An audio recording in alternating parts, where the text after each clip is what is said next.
अक्ष कुमार के इस घातक अस्त्र को मैं माता सीता की ओर बढ़ने नहीं दूंगा। जय श्री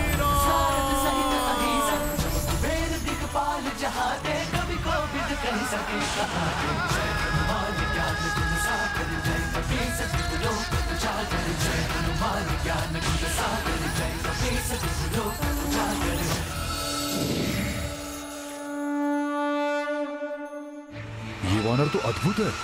यदि ये मेरी सेना में होता तो मैं इसे अपनी ढाल बना लेता, परंतु दुर्भाग्यवश ये हमारा शत्रु है और लंकेश पुत्र होने के कारण इसका वध करना मेरा परम कर्तव्य है। अनेक अस्त्र और शस्त्र का ज्ञान है इस तरुण राक्षस को। कितनी कुशलता और साहस के साथ युद्ध कर रहा है। इसका अतुलित पराक्रम देखकर मुझे इसका वध करने की इच्छा नहीं हो रही, किंतु मुझे इसे रोकना ही होगा, अन्यथा ये मेरा कार्य पूर्ण नहीं होने देगा। और अब मुझे इसे पराजित करने के लिए और भी अधिक प्रभावी अस्त्रों का प्रयोग करना ही होगा।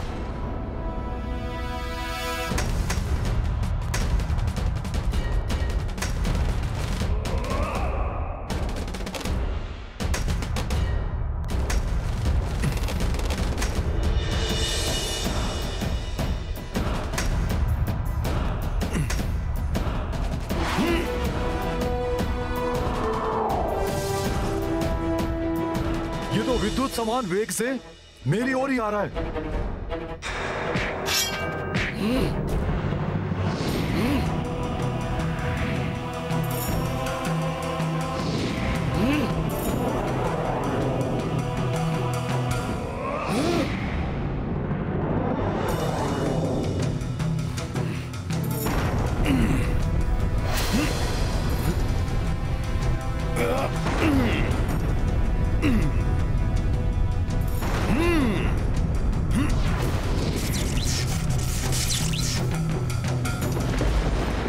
अब इस पर वज्रवार का प्रहार करता हूं।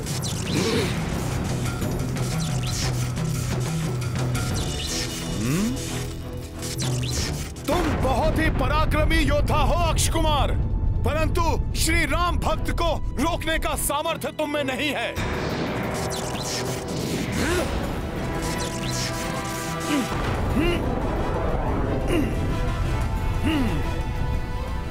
मेरे वज्रों को छिन्न भिन्न कर दिया इसने तो।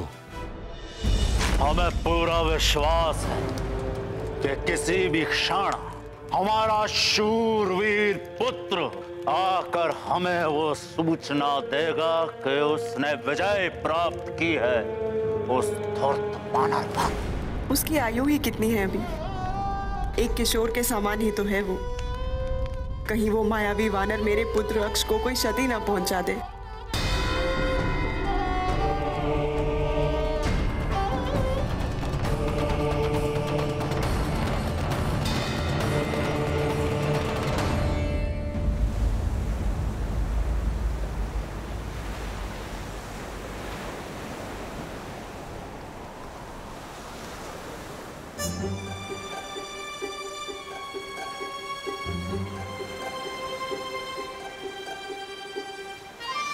मेरा होश चलता तो इसी समय छलांग मारकर लंका पहुंच जाता।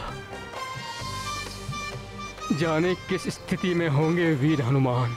कहीं मित्र हनुमान किसी विपदा में तो नहीं फंस गए? युवराज, मित्र हनुमान जिस गति से लंका की ओर गए थे उस गति से तो उन्हें अब तक लौट आना था। चिंता मत करो तुम सब, मैं हनुमान को भली भांति जानता हूं। उसने अपना कार्य तो कर ही लिया होगा, किंतु भविष्य का कार्य भी सुगम बनाकर ही लौटेगा वो, इसीलिए विलंब हो रहा है उसे।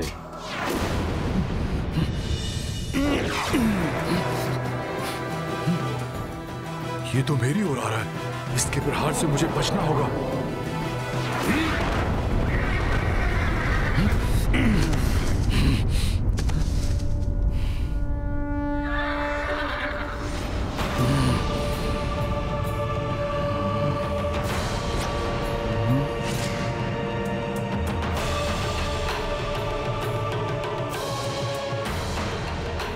समाप्त हुई तुम्हारी क्रीड़ा वानर, और मुझे यह भी ज्ञात हो गया है कि तुम्हारे हृदय में उस बंदी स्त्री के लिए अपार स्नेह और आस्था है, और उसी के लिए तो तुम लंका में आए हो। किंतु अब मैं उस स्त्री को अपनी ढाल बनाकर और तुमसे युद्ध करके तुम्हें परास्त करूंगा। असंभव! मैं तुम्हें ऐसा नहीं करने दूंगा।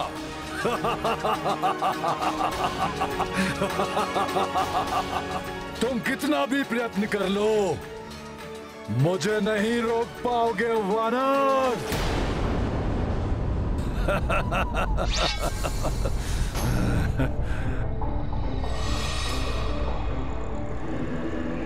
अब देखता हूं कि तुम किसे रोकते हो, मुझे या इस खड़ग को।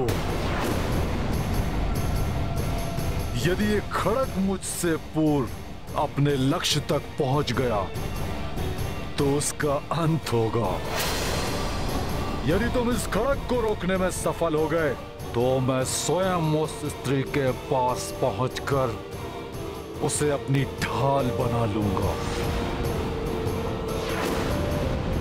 और सर्वप्रथम मैं तुम्हारा अंत करूंगा, और फिर उस स्त्री को भी काल का ग्रास बना दूंगा।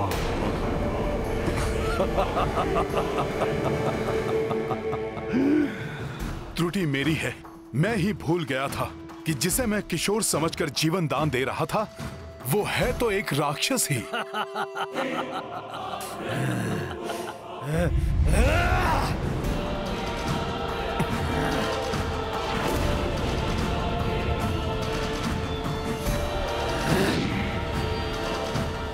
अब मुझे रोक कर दिखाओ वानर।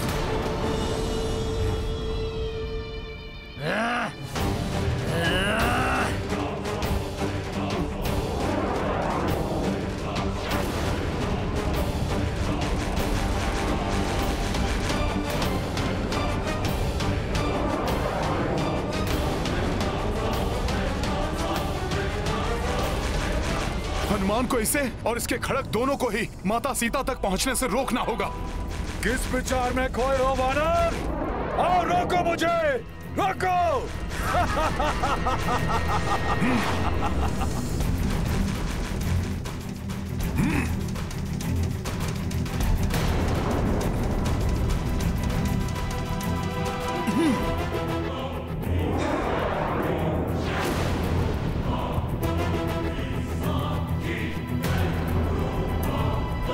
रुक जाओ दुष्ट, और समय नहीं है मेरे पास। मुझे इस खड़ग को रोकने के लिए अति शीघ्र कुछ करना होगा।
अत्यंत विचलित है इस मां का हृदय। ज्ञात नहीं कि मेरा सुकोमल पुत्र किस अवस्था में होगा, कैसे उस महाशक्तिशाली दिव्य वानर से युद्ध कर रहा होगा।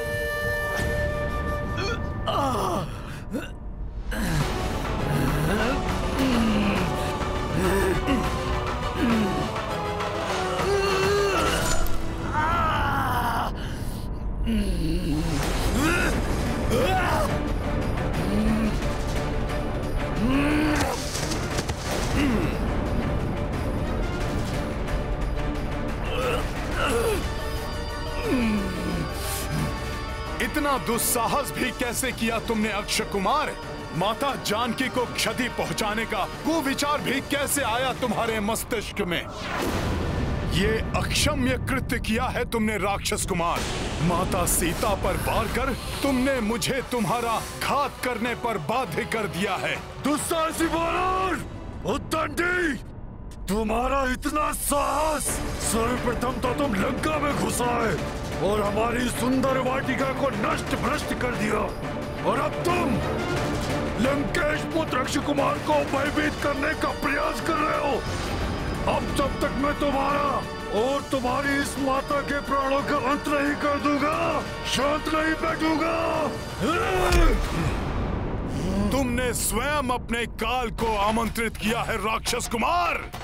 अब मेरी माता का नहीं, तुम्हारा अंत होगा।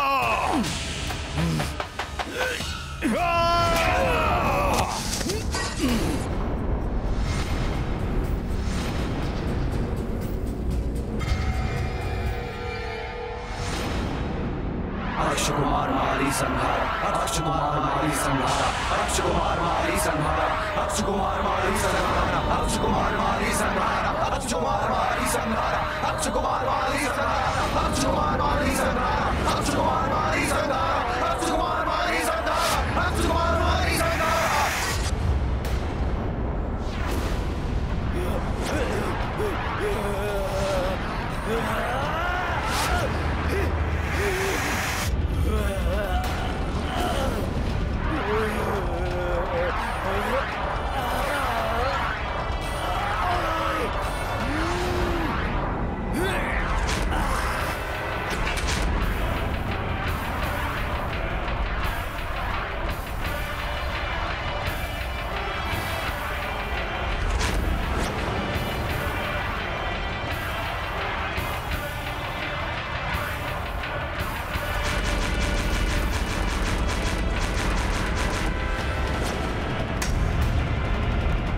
का कवच स्वतः क्यों खंडित हो रहा है? ये कैसा अशुभ संकेत है?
महाराज, हमारे सैनिक राजकुमार अक्षय कुमार के शरीर के इन्हीं अंगों को एकत्रित कर पाए। कुछ अंग तो अभी भी नहीं मिले हैं महाराज।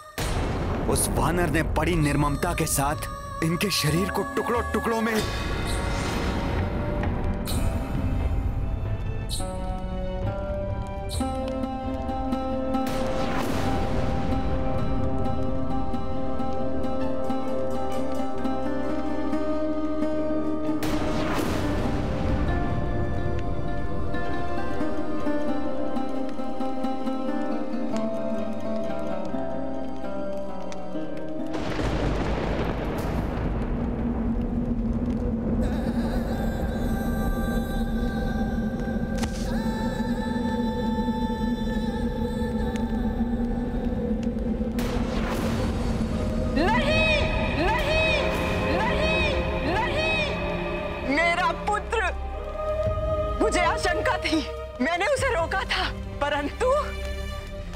यहाँ पर तो सब पर युद्ध का उन्माद छाया था।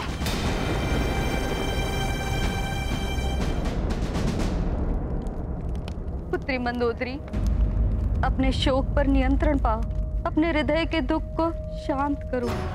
कैसे माता, कैसे अपने हृदय को शांत करे ये माँ? मेरा पुत्र जिसको मैंने इतने स्नेह से पाला था, उसे काल ने इतनी निर्दयता से असमय मुझसे छीन लिया। आप ही बताइए माता, फिर क्यों ना विलाप करे ये माँ? सत्य कहती हो पुत्री। संभव है जिस स्थिति में आज तुम हो, कल वो मेरी स्थिति हो। जिसने अपने पुत्र को निसंकोच उसके मरण हेतु भेज दिया हो, संभव है कल उसकी मृत्यु अपना दल बल लेकर लंका के द्वार पर उपस्थित हो जाए।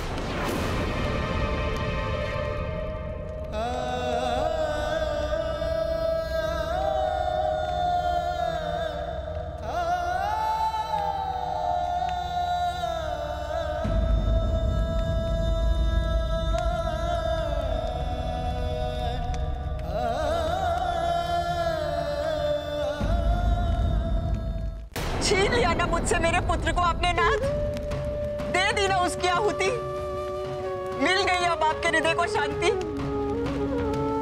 कितनी विनती की थी हमने तुमसे कि मत भेजो अपने पुत्र को उस वानर के पास, अपने क्रोध को वश में कर शांति स्थापित करो, परंतु तुम, अहंकार ने तुम्हारी बुद्धि भ्रष्ट कर दी है रावण। अब कहो, अब क्या करने जा रहे हो तुम?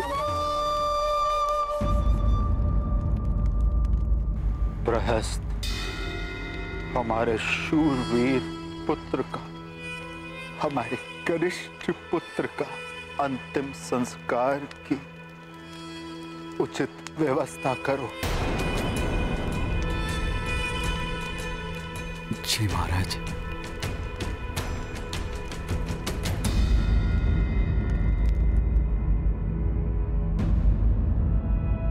अक्षय कुमार का कोई बाण कहीं माता के निकट तो नहीं पहुंच गया? कहीं माता को तो कोई हानि नहीं पहुंची है?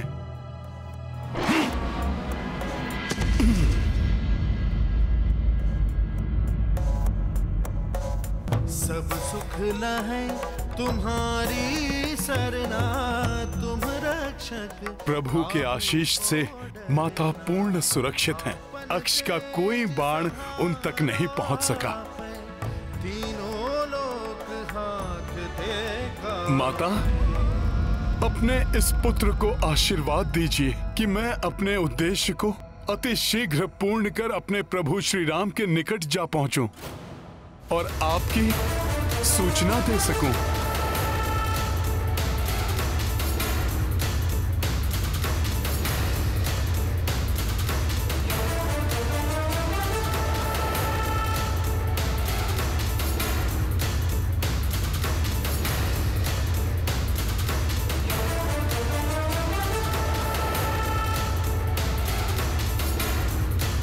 अब कोई दुविधा, कोई शंका शेष नहीं रही हनुमान के मन में। इस बार जब रावण अपने किसी भी योद्धा को भेजेगा तो हनुमान को अपने पूर्ण बल का प्रयोग करना होगा,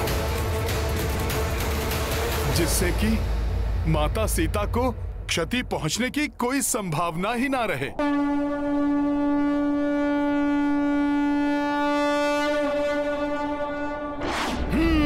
जय श्री राम।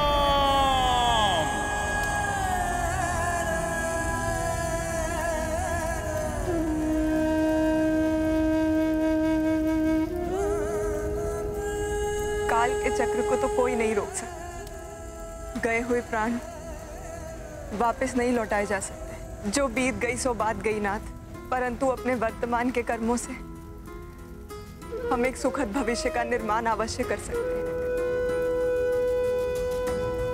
धैर्य पूर्वक सुविचार कीजिए, मेरी विनती स्वीकार कीजिए स्वामी। आगे घटने वाली दुखद घटनाओं को रोक लीजिए नाथ।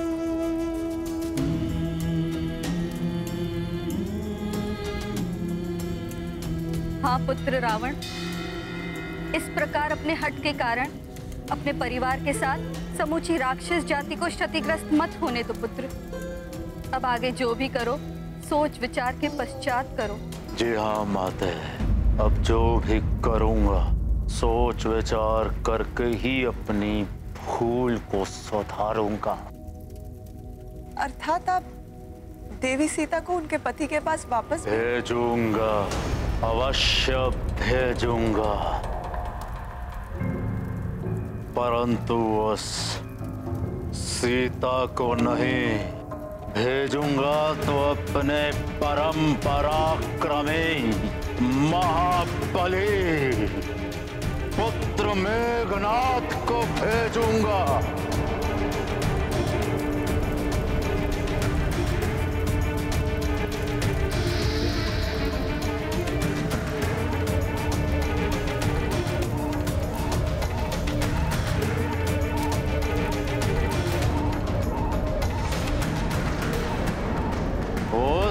दुष्ट वानर को दंडित करने के लिए, उस दुष्ट वानर को दंडित करने के लिए, दुष्ट वानर को दंडित करने के लिए।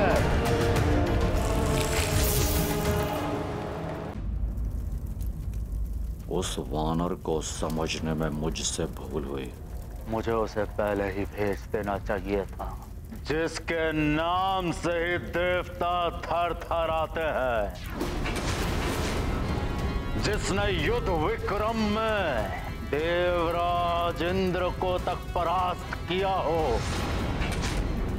उसके भजोबल और तपोबल के कारण जो अपराजय है, जिसके समक्ष युद्ध में कोई और योद्धा टिक नहीं सकता, उस महाप्रतापी इंद्रजीत के समक्ष देवताओं के द्वारा भेजा हुआ दिव्य वानर कदापि नहीं टिक पाएगा।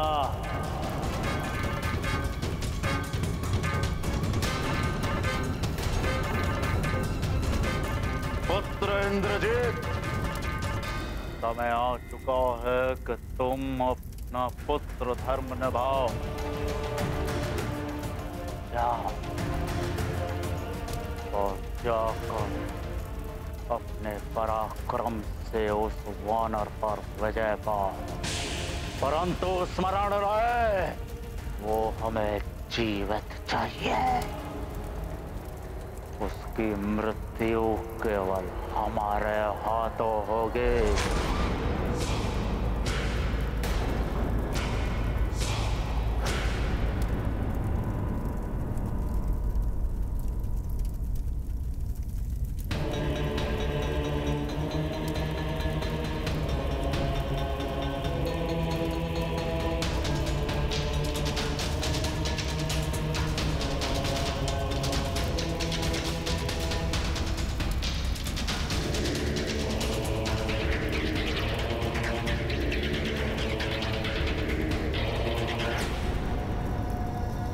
आपकी आज्ञा शिरोधारी है पिताश्री, और उसे पूर्ण करना मेरा परम धर्म।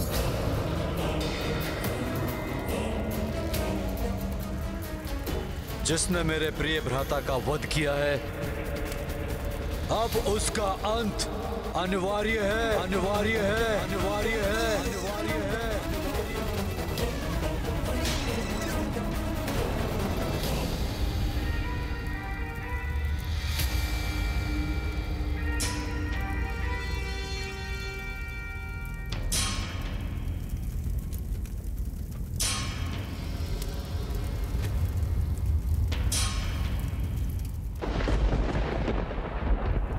मैं मेघनाथ लंकेश पुत्र ये शपथ लेता हूं, अपने अनुज की चिता की अग्नि शांत होने से पूर्व उस वानर को पकड़कर लंका की राजसभा में प्रस्तुत करूंगा, उसे यथोचित दंडित करूंगा।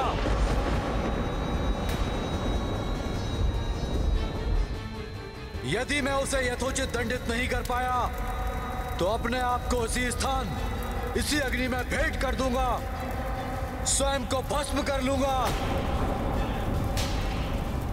आत्मदाह कर लूंगा। आत्मदाह।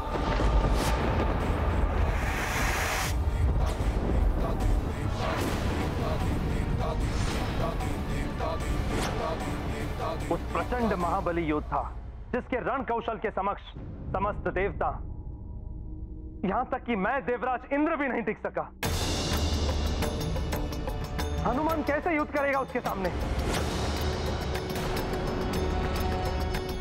मेघनाद के हाथों पराजित होना कदाचित मेरे संपूर्ण जीवन की सबसे अपमानजनक घटना है, जिसे मैं भुलाना चाहकर भी भुला नहीं पाता।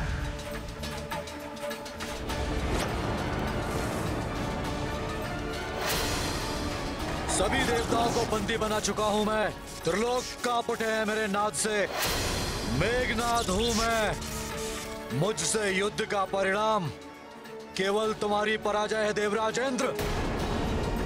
कहो देवराजेंद्र, मुझसे युद्ध करोगे या स्वेच्छा से अपने शस्त्र मेरे समक्ष डालोगे? तुम जो कोई भी हो, मेरे वज्र प्रहार से नहीं बच सकते।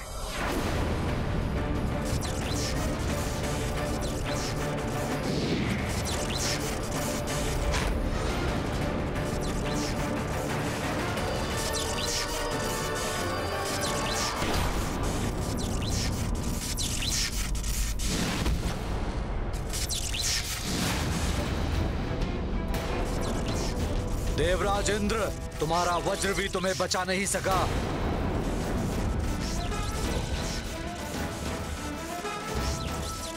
कहो, अपनी पराजय स्वीकार करते हो या नहीं?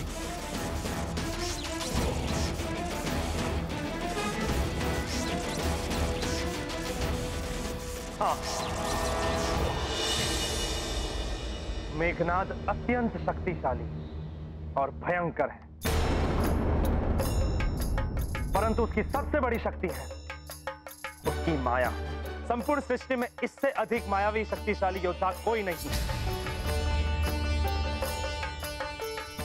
वो सामने आकर युद्ध नहीं करता है, परंतु छिपकर वार करता है, और जिसको कोई देख ही नहीं सकता उसको पराजित करना कैसे संभव?